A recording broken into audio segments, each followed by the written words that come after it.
Hey learners, in this video I am going to tell you about adverbial clause joining. Before start the lessons, I will tell you about that this channel contains all English grammar lessons. And if you are a new one, then definitely subscribe this channel and click the bell icon for getting the next classes and notification and stay connected with us. In previous video, I had told simple sentence joining and nominal clause joining. If you did not watch this, then click the link in the description to reach that lessons. Adverbial ক্লজের joining করার পূর্বে একটা কথা বলে নিই। এখানে complex sentence হচ্ছে তিনটি ক্লজের উপর নির্ভরশীল: subordinate noun clause, subordinate adjective clause এবং অর্ডিনেট অ্যাডভার্বিয়াল ক্লজ। অলরেডি আমরা সাবঅর্ডিনেট নাউন ক্লজটা সম্পন্ন করে নিয়েছি। এখন আমরা সাবঅর্ডিনেট অ্যাডভার্বিয়াল ক্লজটা করব। মনে রাখতে হবে যে আমরা এখানে যে দুটি সেন্টেন্সকে যুক্ত করে অর্থাৎ জয়নিং করে একটি সেন্টেন্সে রূপান্তরিত করব, সেই সেন্টেন্সটি হবে একটি কমপ্লেক্স সেন্টেন্স। সেই সেন্টেন্সটি তৈরি হবে একটি কমপ্লেক্স সেন্টেন্স। Let's start. প্রথম নিয়ম, এখানে দুটি সেন্টেন্স রয়েছে। প্রথম সেন্টেন্সে সাবজেক্ট, ফাইনাইট ভার্ব এবং কিছু অংশ রয়েছে, তারপরে ফুল স্টপ। তারপরে একই রকমভাবে দ্বিতীয় সেন্টেন্সটিতেও সাবজেক্ট, ফাইনাইট ভার্ব এবং কিছু অংশ, শেষে ফুল স্টপ। এরকম ক্ষেত্রে দেখতে পাচ্ছি প্রথম সেন্টেন্সের সাবজেক্ট এবং দ্বিতীয় সেন্টেন্সের সাবজেক্ট একই, অর্থাৎ একে অপরের প্রোনাউন বসেছে। এক্ষেত্রে আমরা জয়নিং করার সময় নিয়ম অনুযায়ী দ্বিতীয় সেন্টেন্সের পূর্বে একটি কমা বসাবো আর প্রথম সেন্টেন্সের পূর্বে অ্যাজ বসাবো, তাহলেই আমাদের জয়নিং কমপ্লিট হবে। এবং জয়নিং করলে উত্তরটি এভাবে সম্পূর্ণ হবে যে শুরুতেই আমরা অ্যাজ বসিয়ে তারপর প্রথম সেন্টেন্সটিকে রিপ্লেস করব, তারপর কমা বসাবো, তারপর দ্বিতীয় সেন্টেন্সটিকে রিপ্লেস করব, তাহলে আমাদের জয়নিং কমপ্লিট হবে। For example, he saw the ghost, সে ভূতকে দেখতে পেল। হি ফেন্টেড, সে ভয় পেল। এই দুটি সেন্টেন্সে আমরা প্রথমেই নিয়ে চলে আসবো অ্যাজ, তারপরে দুটি সেন্টেন্সের মাঝখানে বসাবো কমা এবং একেবারে শেষে বসাবো ফুল স্টপ। উত্তরটা হবে as he saw the ghost he fainted, যখনই সে ভূতকে দেখতে পেল সে ভয় পেল। এবারে দ্বিতীয় নিয়মে আসা যাক। এখানেও দুটি সেন্টেন্স রয়েছে আগের সেন্টেন্সের মতোই। এক্ষেত্রে যেটি প্রথম সেন্টেন্সের সাবজেক্ট রয়েছে, দ্বিতীয় সেন্টেন্সের সাবজেক্টেও আগের মতোই প্রোনাউন রয়েছে, অথবা প্রথম সেন্টেন্স দ্বিতীয় সেন্টেন্সের সাবজেক্ট একে অপরের প্রোনাউন। কিন্তু পার্থক্য এটাই, দুটি সেন্টেন্সের মধ্যে একটি কিন্তু ভাব বোঝাবে। যদি কিন্তু ভাব বোঝায় তাহলে আমরা উত্তর করবার সময় অর্থাৎ জয়নিং করবার সময় বাক্যের একেবারে শুরুতে নিয়ে আসবো দো অথবা অলদো, যার অর্থ হবে যদিও, এবং দুটি বাক্যের মাঝখানে বসাবো কমা। উত্তরের প্রথম বাক্যটি প্রশ্নের প্রথম বাক্যটিই হবে এবং উত্তরের দ্বিতীয় বাক্যটি অর্থাৎ কমার পরে যে অংশটি লিখব সেটিও প্রশ্নের দ্বিতীয় বাক্যটিই হবে। তাহলে উত্তরটা হবে এই রকম: দো অথবা অলদো, তারপরে প্রথম সেন্টেন্সের সাবজেক্ট, ফাইনাইট ভার্ব ও কিছু অংশ, তারপরে কমা, তারপরে দ্বিতীয় সেন্টেন্সের সাবজেক্ট, ফাইনাইট ভার্ব এবং কিছু অংশ। এবার আমরা উদাহরণ সহকারে এটা বুঝে নিই। এখানে একটি উদাহরণ লেখা হয়েছে, হি ইজ পুওর, তিনি হলেন গরিব। হি ইজ অনেস্ট, তিনি হলেন সৎ। এখানে দুটির মধ্যে একটি কিন্তু ভাব বোঝাচ্ছে। কিন্তু ভাবটা হচ্ছে এটা যে তিনি হলেন গরিব কিন্তু তিনি সৎ। তাই এই দুটি সেন্টেন্সকে জয়নিং করে একটি সেন্টেন্সে রূপান্তরিত করব, অর্থাৎ কমপ্লেক্স সেন্টেন্স তৈরি করব। তাই বাক্যের শুরুতে নিয়ে আসবো দো অথবা অলদো। দো হি ইজ পুওর, তারপর কমা, হি ইজ অনেস্ট, যদিও তিনি গরিব তিনি সৎ। এবারে 3 নম্বর নিয়ম। এক্ষেত্রে একটি ব্যতিক্রম জিনিস দেখতে পাচ্ছি আমরা। প্রথম সেন্টেন্সের সাবজেক্টটি দ্বিতীয় সেন্টেন্সের সাবজেক্টের সাথে কোনো মিল নেই। প্রথম সেন্টেন্সে সাবজেক্ট, তারপরে ফাইনাইট ভার্ব এবং কিছু অংশ রয়েছে। দ্বিতীয় সেন্টেন্সেও সাবজেক্ট, ফাইনাইট ভার্ব এবং কিছু অংশ রয়েছে। কিন্তু পূর্বের সেন্টেন্সগুলির মতো এক্ষেত্রে দুটি সেন্টেন্সের সাবজেক্ট একই নয়, দুটি আলাদা সাবজেক্টের দুটি আলাদা সেন্টেন্স। এই দুটি সেন্টেন্সে জয়েনিং করার সময় আমরা সাধারণত যে নিয়মটি ফলো করব, বাক্যের শুরুতে নিয়ে চলে আসবো অ্যাজ সুন অ্যাজ অথবা হোয়েন, অথবা কেউ যদি এটাও না লিখতে পারে পূর্বের মতো অ্যাজও লিখে দিতে পারে। হ্যাঁ, দুটি বাক্যের মাঝখানে কিন্তু কমা বসাতে হবে, তাহলে আমাদের জয়েনিং কমপ্লিট হয়ে যাবে। দেখে নিই তাহলে উত্তরটা কেমন হতে পারে। হ্যাঁ, বাক্যের শুরুতে থাকবে অ্যাজ সুন অ্যাজ অথবা হোয়েন অথবা অ্যাজ, তারপরে প্রথম বাক্যের সাবজেক্ট ফাইনাইট ভার্ব এবং কিছু অংশ, তারপরে কমা, এবং তারপরে দ্বিতীয় সাবজেক্ট ফাইনাইট ভার্ব এবং কিছু অংশ। ব্যাস, হয়ে গেল জয়েনিং।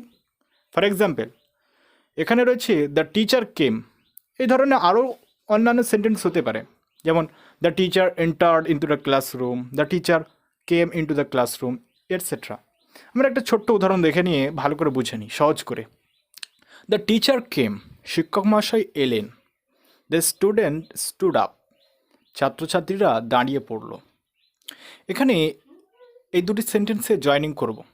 বাক্যের শুরুতে একেবারে শুরুতে নিয়ে এলাম অ্যাজ সুন অ্যাজ, তারপরে the teacher came, comma, the student stood up. যখনই শিক্ষক মহাশয় এলেন, ছাত্রছাত্রীরা দাঁড়িয়ে উঠল। এবার 4 নম্বর নিয়মটি সম্পর্কে বলি। এই 4 নম্বর নিয়মটি জানতে গেলে আমাদেরকে একটি বিষয় মাথায় রাখতে হবে। According to mode of verb there are 5 kind of sentences, অথবা অর্থানুসারে বাক্য 5 প্রকার। যাই ধরি না কেন, ক্রিয়ার ধর্ম অনুযায়ী বাক্য 5 প্রকার অথবা অর্থানুসারে বাক্য 5 প্রকার। যেটাই বলি না কেন আমরা, তার মধ্যে ইম্পারেটিভ একটি সেন্টেন্স।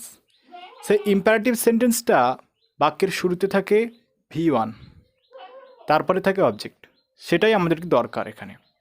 যদি এমন হয় প্রথম বাক্যটি রয়েছে একটি ইম্পারেটিভ সেন্টেন্স, তারপরে দ্বিতীয় বাক্যটি রয়েছে একটি সাধারণত অ্যাসার্টিভ সেন্টেন্স। এই দুটি সেন্টেন্সকে জয়েনিং করব। দুটি সেন্টেন্সের মাঝে বসাবো কমা এবং বাক্যের একেবারে শুরুতে বসাবো if you. For example, come here, এখানে এসো। I shall give you the pen, আমি তোমাকে কলমটি দেব। এবং আমরা জয়েনিং করলে উত্তরটি হবে if you come here, comma, I shall give you the pen, যদি তুমি এখানে আসো তাহলে আমি তোমাকে কলমটি দেব। এবারে 5 নম্বর নিয়মটি সম্পর্কে বলি। 5 নম্বর নিয়মটিতে দ্বিতীয় সেন্টেন্সটিতে বাক্যের শুরুতে থাকবে বাট অথবা ইয়েট, অথবা থাকতে পারে স্টিল। অর্থাৎ এরকমটি বোঝাবে যে প্রথম সেন্টেন্সটি দ্বিতীয় সেন্টেন্সটি পরস্পর কিন্তু ভাব। অর্থাৎ তোমার বলতে পারি যে তিনি হলেন গরিব কিন্তু তিনি সুখী। হ্যাঁ, প্রথম সেন্টেন্সের সাবজেক্ট থাকবে, ফাইনাইট ভার্ব থাকবে ও কিছু অংশ থাকবে। একই রকমভাবে দ্বিতীয় সেন্টেন্সে থাকবে বাট, ইয়েট অথবা স্টিল, এর মধ্যে একটি শব্দ, তারপরে সাবজেক্ট, ফাইনাইট ভার্ব এবং কিছু অংশ। এই দুটি সেন্টেন্সকে জয়েনিং করে আমরা উত্তর করব। সেক্ষেত্রে আমরা বাক্যের শুরুতে বসাবো দো, তারপরে প্রথম সেন্টেন্সটি রিপ্লেস করব, তারপরে কমা বসিয়ে দ্বিতীয় সেন্টেন্সটি রিপ্লেস করব। আর মনে রাখতে হবে বাট, ইয়েট, স্টিল এই শব্দগুলি কেটে দিতে হবে। আমাদের উত্তরটি সম্পূর্ণ হবে। For example, he is poor, তিনি হলেন গরিব, বাট হি ইজ হ্যাপি, কিন্তু তিনি সুখী। অ্যান্সার করব, উত্তর হবে দো he is poor, comma, he is happy, যদিও তিনি গরিব তিনি সুখী। এবারে 7 নম্বর নিয়মটি বলি। 7 নম্বর নিয়মে প্রথম বাক্যটিতে রয়েছে সাবজেক্ট, ফাইনাইট ভার্ব এবং অন্যান্য অংশ, এবং দ্বিতীয় বাক্যটিতে রয়েছে দেন, তারপর সাবজেক্ট, তারপর ফাইনাইট ভার্ব এবং কিছু অন্যান্য অংশ। এক্ষেত্রে দেন শব্দটির অর্থ হবে তখন। আমরা উত্তর করব, প্রথম বাক্যের একেবারে শুরুতে নিয়ে আসবো হোয়েন, প্রথম বাক্য এবং দ্বিতীয় বাক্যের মাঝখানে নিয়ে আসবো কমা, এবং দ্বিতীয় বাক্যের দেন শব্দটি কেটে দেবো। উত্তরটি হবে প্রথম বাক্যে শুরুতে একেবারে হোয়েন, তারপরে প্রথম বাক্যটি, তারপর কমা, তারপরে দ্বিতীয় বাক্যটি, যেখানে দেন শব্দটি নেই। For example, he reached the station, সে স্টেশনে পৌঁছলো। The train had left it, ট্রেনটি স্টেশনটিকে ছেড়ে চলে গিয়েছিল। এই দুটি সেন্টেন্সকে জয়েনিং করব। বাক্যের একেবারে শুরুতে নিয়ে এলাম when, when he reach the station, comma, the train had left ইট, যখনই সে স্টেশনে পৌঁছলো তখন ট্রেনটি স্টেশনটিকে ছেড়ে চলে গিয়েছিল। The student did a mistake, ছাত্রটি একটি ভুল করলো। So the teacher came in. তাই শিক্ষক মহাশয় এখানে এলেন। এই দুটি সেন্টেন্সকে জয়েনিং করলে উত্তর হবে as the student did a mistake. যেহেতু ছাত্রটি একটি ভুল করলো, তাই শিক্ষক মহাশয় এখানে এলেন। সূত্রটি হচ্ছে এমন, যদি দ্বিতীয় সেন্টেন্সের শুরুতে সো অথবা দেয়ারফর থাকে তাহলে ওই শব্দটি কেটে দেবো এবং অন্যান্য নিয়ম অনুযায়ী বাক্যের শুরুতে অ্যাজ বসিয়ে বাদবাকি পুরোটা রিপ্লেস করে দেবো। অ্যাডভার্বিয়াল ক্লজের জয়েনিংয়ের লাস্টের নিয়ম। লাস্ট এই নিয়মে দুটি সেন্টেন্স থাকবে, যেখানে দ্বিতীয় সেন্টেন্সের একেবারে শেষে থাকবে দেন এই শব্দটি। এক্ষেত্রে আমরা দুটি সেন্টেন্সের মাঝখানে নিয়ে আসবো হোয়েন শব্দটি এবং দেন শব্দটিকে কেটে দেবো। প্রথম বাক্যটিকে রিপ্লেস করব, তারপরে হোয়েন বসাবো, তারপর দ্বিতীয় বাক্যটি রিপ্লেস করব, যেখানে দেন শব্দটি কেটে যাবে।